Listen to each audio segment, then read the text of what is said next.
As a good IT person, you always want to have backups, and there's nothing wrong with backing up automatically. So let's take a look at the 7-6 backup script with input. Well, let's go back to I'm just going to keep going with my Hello World program. And I'm going to take all that out. So I'm going to start with just saying echo. Oh, I don't need to do that. I'm going to, echo -e because I want to get input from the user, right? So I want to have no carriage returns. What directory do you want to back up?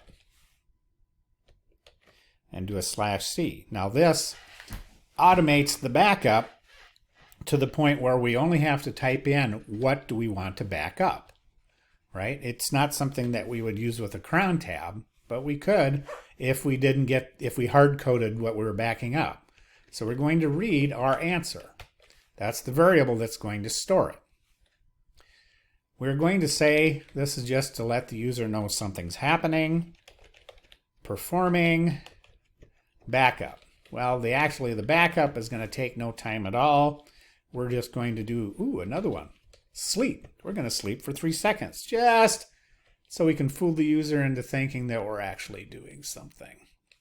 Well, tar is an archive creation system. It's like zip. And we have to put in this, I think we've done this before, ZCVF.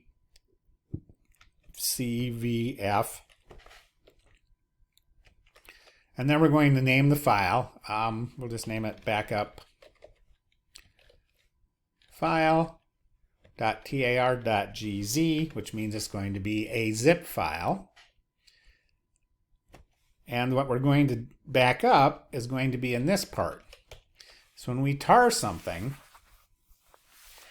we say how we're going to compress it. We say where it's going to go. And then we say, what am I going to back up? And then, of course, at the end, we want to say that we're successful. And notice I'm not doing everything. Successful backup. Ta-da! Well, let's exit. Run this guy. Oh, what directory do I want to back up? I don't know if I have a code directory, but let's just back up my root directory. And 3 seconds means nothing's happening. And then, oh, look at there. It's backing up all that stuff. Oh my goodness. That's a big backup. Guess I really don't need the pause in there, do I?